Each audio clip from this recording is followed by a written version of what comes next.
رسول اللہ صلی اللہ علیہ وآلہ وسلم نے فرمایا کہ علامات قیامت میں سے یہ ہے کہ علم دین کم ہو جائے گا، جہل ظاہر ہو جائے گا، زنا بکثرت ہوگا، عورتیں بڑھ جائیں گی اور مرد کم ہو جائیں گے، حتیٰ کہ 50 عورتوں کا نگران صرف ایک مرد رہ جائے گا۔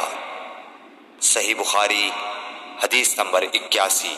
رسول اللہ صلی اللہ علیہ وسلم نے فرمایا کہ میں سو رہا تھا، اسی حالت میں مجھے دودھ کا پیالہ دیا گیا، میں نے خوب اچھی طرح پی لیا، حتیٰ کہ میں نے دیکھا کہ تازگی میرے ناخنوں سے نکل رہی ہے۔ پھر میں نے اپنا بچا ہوا دودھ عمر بن الخطاب کو دے دیا۔ صحابہ رضی اللہ عنہم نے پوچھا، آپ نے اس کی کیا تعبیر لی؟ آپ صلی اللہ علیہ وسلم نے فرمایا، علم۔ صحیح بخاری حدیث نمبر 82۔ حجۃ الوداع میں رسول اللہ صلی اللہ علیہ وسلم لوگوں کے مسائل دریافت کرنے کی وجہ سے منا میں ٹھہر گئے تو ایک شخص آیا اور اس نے کہا کہ میں نے بے خبری میں ذبح کرنے سے پہلے سر منڈا لیا۔ آپ صلی اللہ علیہ وسلم نے فرمایا، اب ذبح کر لے اور کچھ حرج نہیں۔ پھر دوسرا آدمی آیا، اس نے کہا کہ میں نے بے خبری میں رمی کرنے سے پہلے قربانی کر لی۔ آپ صلی اللہ علیہ وآلہ وسلم نے فرمایا، اب رمی کر لے اور پہلے کر دینے سے کچھ حرج نہیں۔ ابن عمرو کہتے ہیں اس دن آپ صلی اللہ علیہ وسلم سے جس چیز کا بھی سوال ہوا جو کسی نے آگے اور پیچھے کر لی تھی تو آپ صلی اللہ علیہ وسلم نے یہی فرمایا کہ اب کر لے اور کچھ حرج نہیں۔ صحیح بخاری حدیث نمبر 83۔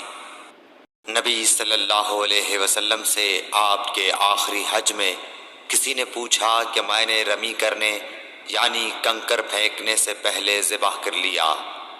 آپ صلی اللہ علیہ وسلم نے ہاتھ سے اشارہ کیا اور فرمایا، کچھ حرج نہیں۔ کسی نے کہا کہ میں نے ذبح سے پہلے حلق کر لیا۔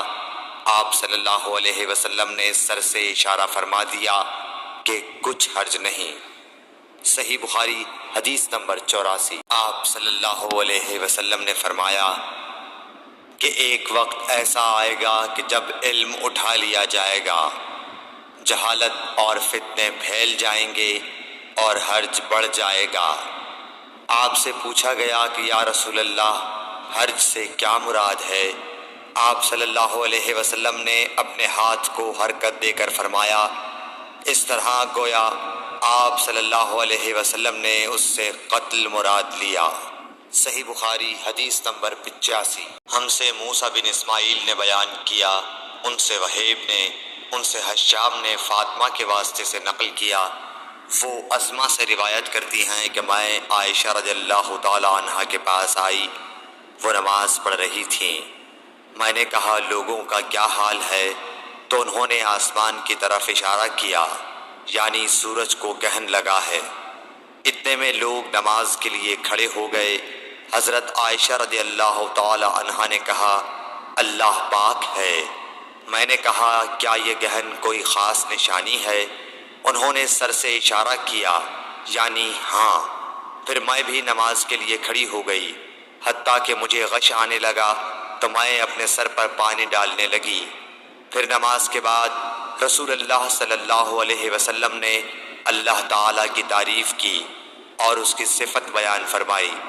پھر فرمایا، جو چیز مجھے پہلے دکھلائی نہیں گئی تھی آج وہ سب اس جگہ میں نے دیکھ لی، یہاں تک کہ جنت اور دوزخ کو بھی دیکھ لیا، اور مجھ پر یہ وحی کی گئی کہ تم اپنی قبروں میں آزمائے جاؤ گے۔ مثل یا قرب کا کون سا لفظ؟ حضرت اسما نے فرمایا، میں نہیں جانتی۔ فاطمہ کہتی ہیں، یعنی فتنہ دجال کی طرح آزمائے جاؤ گے۔ کہا جائے گا قبر کے اندر کہ تم اس آدمی کے بارے میں کیا جانتے ہو؟ تو جو صاحب ایمان یا صاحب یقین ہوگا، کون سا لفظ فرمایا؟ حضرت اسما نے، مجھے یاد نہیں۔ وہ کہے گا وہ محمد اللہ کے رسول صلی اللہ علیہ وسلم ہیں، جو ہمارے پاس اللہ کی ہدایت اور دلیلیں لے کر آئے تو ہم نے ان کو قبول کر لیا اور ان کی پیروی کی، وہ محمد صلی اللہ علیہ وسلم ہیں۔ 3 بار اسی طرح کہے گا، پھر اس سے کہہ دیا جائے گا کہ آرام سے سو جا، بے شک ہم نے جان لیا کہ تو محمد صلی اللہ علیہ وسلم پر یقین رکھتا تھا۔ اور بہرحال منافق یا شکی آدمی، میں نہیں جانتی کہ ان میں سے کون سا لفظ حضرت اسما نے استعمال کیا، تو وہ منافق یا شکی آدمی کہے گا کہ جو لوگوں کو میں نے کہتے سنا میں نے بھی وہی کہہ دیا، باقی میں کچھ نہیں جانتا۔ صحیح بخاری حدیث نمبر 86۔ قبیلہ عبد القیس کا وفد رسول اللہ صلی اللہ علیہ وسلم کی خدمت میں آیا۔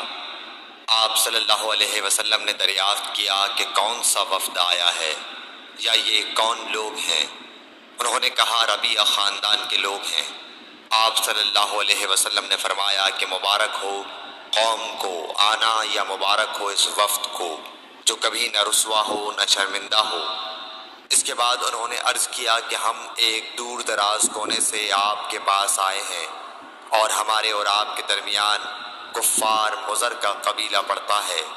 اس کے خوف کی وجہ سے ہم حرمت والے مہینوں کے علاوہ اور ایام میں نہیں آ سکتے، اس لیے ہمیں کوئی ایسی قطعی بات بتلا دیجئے کہ جس کی ہم اپنے پیچھے رہ جانے والے لوگوں کو خبر دے دیں، اور اس کی وجہ سے ہم جنت میں داخل ہو سکیں۔ تو آپ صلی اللہ علیہ وسلم نے انہیں 4 باتوں کا حکم دیا اور 4 سے روک دیا۔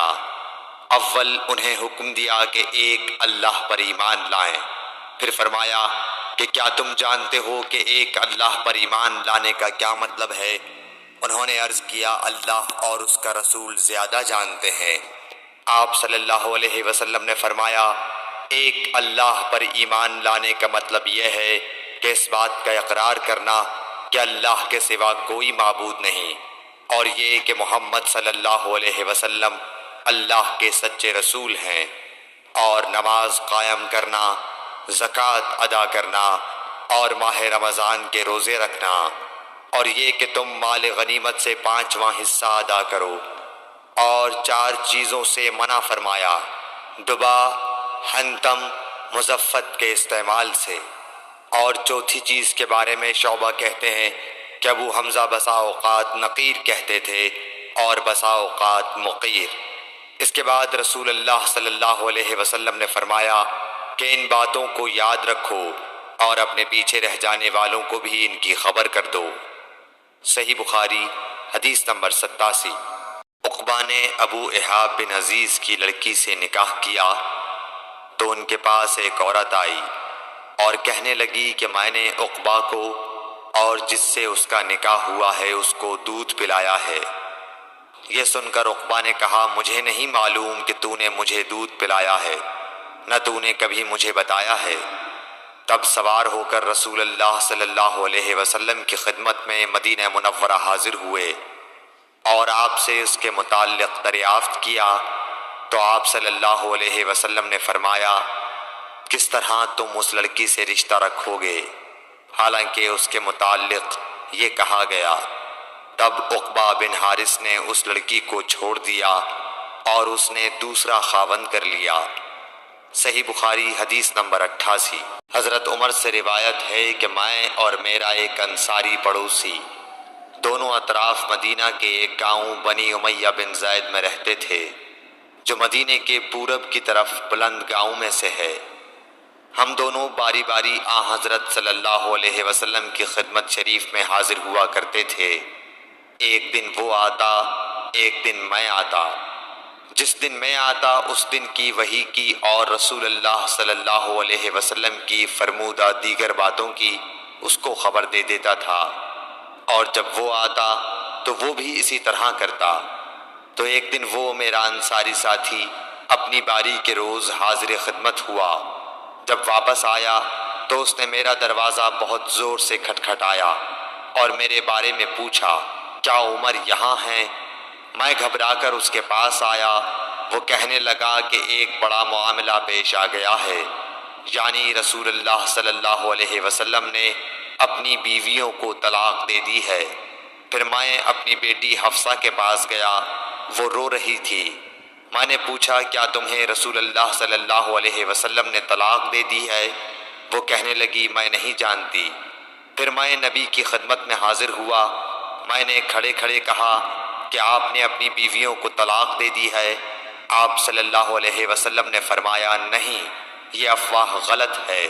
تب میں نے تعجب سے کہا اللہ اکبر، اللہ بہت بڑا ہے۔ صحیح بخاری حدیث نمبر 89۔